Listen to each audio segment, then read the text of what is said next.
Assalamualaikum warahmatullahi wabarakatuh dan Shalom. Perkenalkan, nama saya Serlia Puani dengan stambuk B201-20150. Saya adalah salah satu mahasiswi Universitas Tadulako, Fakultas Ilmu Sosial dan Ilmu Politik, Program Studi Sosiologi.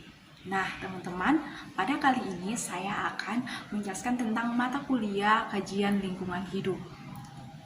Teman-teman, pada saat ini nanti sebentar saya akan menjelaskan tentang kajian lingkungan hidup. Ada terdiri beberapa bagian. Apa saja beberapa bagian tersebut adalah yang pertama, pengertian dari kajian lingkungan hidup. Yang kedua, masalah dari lingkungan hidup. Yang ketiga, solusi dari masalah lingkungan hidup. Oke, kita tidak perlu banyak lagi teman-teman, kita langsung saja kepada materinya ya teman-teman, supaya kita bisa tahu apa saja sih bagian dari ketiga ini. Oke, kita langsung saja pada materinya. Pengertian kajian lingkungan hidup.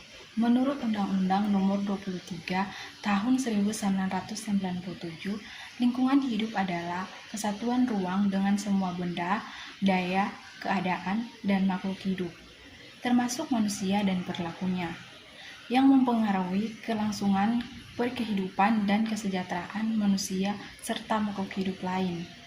Dalam lingkungan hidup, ekosistem, yaitu tatanan unsur lingkungan hidup yang merupakan kesatuan utuh menyeluruh dan saling mempengaruhi dalam membentuk keseimbangan, stabilitas, dan produktivitas lingkungan hidup. Lingkungan atau lingkungan hidup itu meliputi segala sesuatu di sekeliling organisme hidup termasuk tanah, air, udara, mineral, bahkan manusia dan perilakunya. Dengan demikian lingkungan sangat luas, kajiannya mulai dari makhluk yang bersifatnya individu maupun kelompok. Permasalahan dalam lingkungan hidup. Pada saat ini banyak bencana yang melanda di sekitar kita. Entah itu bencana yang menimbulkan kerusakan kecil maupun yang besar. Terutama bencana-bencana tersebut disebabkan oleh masalah yang sering dibahas, yaitu pencemaran. Pencemaran adalah masuk atau dimasukkannya makhluk hidup, energi, atau komponen lain ke dalam udara. Pencemaran juga bisa berarti berubahnya tatanan komposisi udara oleh kegiatan manusia dan proses alam, sehingga kualitas air, udara, dan lingkungan kurang atau tidak dapat berfungsi lagi sesuai dengan peruntukannya. Ada beberapa jenis pencemaran yang sering terjadi. 1. Pencemaran air.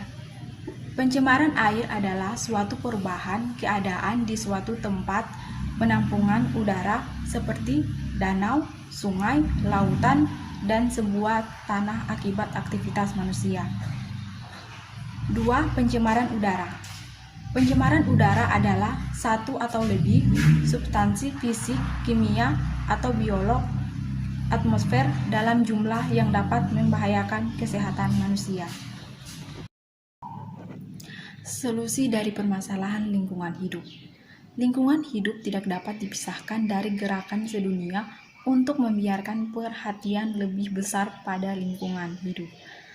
Mengingat bahwa kenyataan lingkungan hidup telah menjadi masalah yang perlu ditanggapi dan ditanggulangi bersama demi kelangsungan hidup bumi.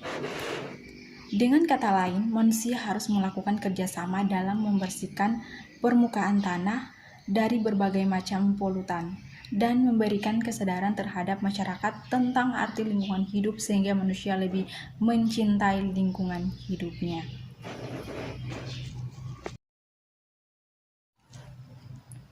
Teman-teman, saya akan memberikan contoh permasalahan lingkungan hidup beserta solusinya yang terjadi dalam kehidupan kita hari lepas hari. Contoh yang saya dapat berikan yaitu membuang sampah sembarangan. Sampah adalah sesuatu yang tidak digunakan, tidak dipakai, tidak disenangi, atau sesuatu yang dibuang yang berasal dari kegiatan manusia dan tidak terjadi dengan sendirinya. Yang dimana di sekitar tempat tinggal saya, banyak sampah yang berserakan atau berhamburan di pinggir jalan. Itu semua terjadi karena ulah manusia. Kita tidak berpikir bahwa membuang sampah sembarangan akan mendatangkan bau yang tidak sedap, mendatangkan banjir level rendah maupun tinggi, mendatangkan penyakit, bahkan akan merusak pemandangan kita, dan membuang sampah sembarangan juga dapat mencemari lingkungan di sekitar kita. Di sisi lain, kita tidak perlu khawatir karena ada beberapa cara atau solusi untuk mengatasi akibat dari membuang sampah sembarangan. Itu pun bisa diatasi ketika mampu menumbuhkan kesadaran dari dalam diri sendiri untuk tidak merusak lingkungan dengan membuang sampah sembarangan.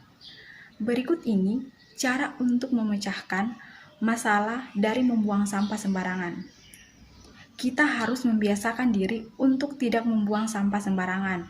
Misalnya, mengantongi sampah, lalu membawa ke tong sampah, dan nanti diangkut petugas pengangkut sampah yang nantinya dibawa ke TPA, tempat pembuangan akhir. Memperbanyak tempat sampah di rumah, sehingga tidak lagi malas untuk mencari atau berjalan ke tempat sampah.